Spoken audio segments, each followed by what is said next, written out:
everyone, my name is Happy and I am an Immortal 2 player ready to help you with anything you need. And this is how you become a better controller player. In 10 minutes I'm gonna tell you all the secrets, all the general plays, all the clutch plays, and if you watch until the end of the video you're gonna become a much better controller player. Overall, I can promise you 50% return, so instead of being 100% good, now you're 150% good, if you know what I mean. So watch until the end. Enjoy. Now when you're playing controller, you have to look at yourself as an above average person, a god, as a guy who controls the whole game, because your name is a controller, so you're controlling where your team is going. For example, if you smoke off short, in middle, in CT, that tells your team that you're trying to take space like this. So this is already signaling that we are going to be splitting the side from middle and from B main. So by smoking like this, your team is gonna understand that we are trying to push middle. When you smoke off this corner, your team is gonna understand, oh, it's time to go to side. I feel safe. When taking the side, you should always look for ways to help your duelists take space.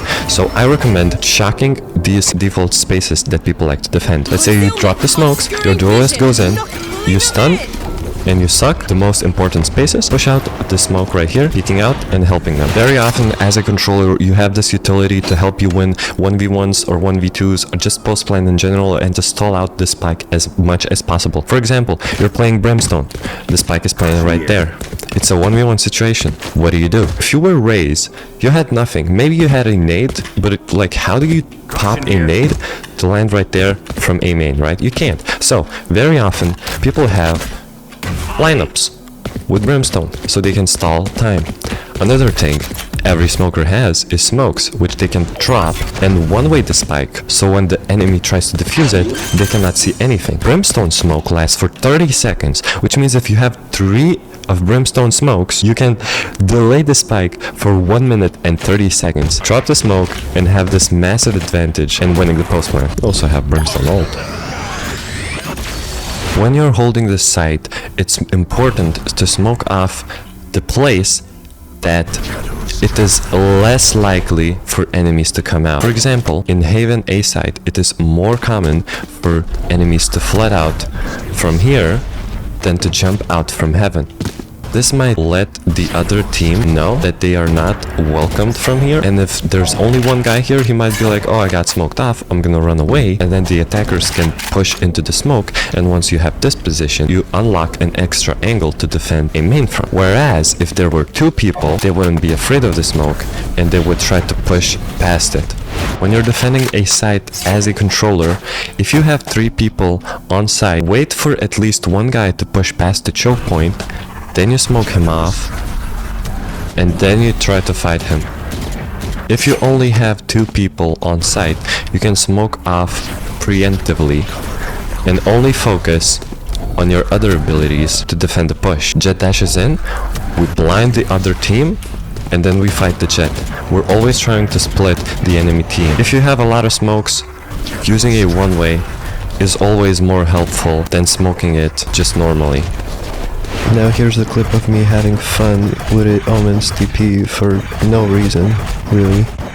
If it is a 3 versus 1 situation and the spike is right here, always use your smokes to try and stall the enemy from pushing past the smoke. And then when the enemy does push out to take the spike, you have this triple crossfire, so he has to fight all 3 of you guys at once. Same situation, but if there are 2 enemies left and you see that your teammate is fighting one of them or he's going to push them, you can always smoke off the other teammate of enemy, and then you can push with your team and fight together. So you always try to isolate the enemies. You can very often use your smokes to act as a real person and as threats of lurking. What the hell did you just say, Happy? Well, look, if you have 2 smokers on your team, for example, Omen and Club, one of you on Haven should always drop a smoke like this in the middle, because now that threatens the defenders that attackers can push from this side or from this side, and now it requires 2 defenders on B side to defend this one smoke,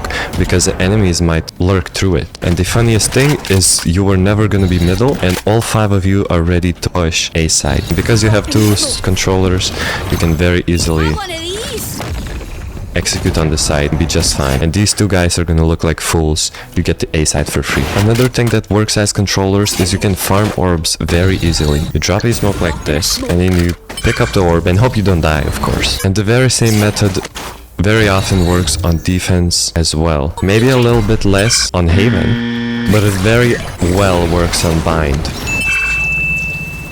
You can pick up the orb here, and you can always farm the orb on this side of the map as well. If you see that enemy is already pushed through the choke point and you cannot throw your usual default smoke on A to help your teammates, but you see that one person is in lamps, I very often like to throw a smoke that like this, which helps them defend lamps easier. Look how comfortable you're feeling when some random brimstone from all the way over to B side throws you this nice smoke, and the enemies are gonna be feeling pretty terrified to push through the smoke because they can get shot from there, and here. If you're almost on your way to B side and the enemies haven't taken it yet and killed or unalived both of your teammates, after you drop the default smokes, you can drop smokes like this that let you push out and help the team defend the site while it's still alive.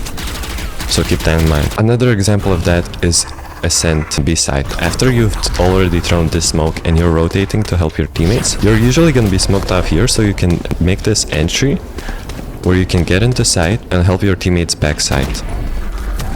You might be noticing that I'm using Omen a lot. It's because I think he's the most versatile controller there is, because he has movement, he has obviously smokes, and he has some initiative abilities. And while we are on initiative abilities, once you have stuff like this, like an Omen blind, you should never be scared to use it anytime it gives you space. If you can blind B main, and it gives you B main space for free, you should always do it. And it's the same with Clove's Bubble. If you can throw it and it helps you win a fight, you should always throw it, and you should always win a fight. Also do that with Brimstone's Stim Beacon.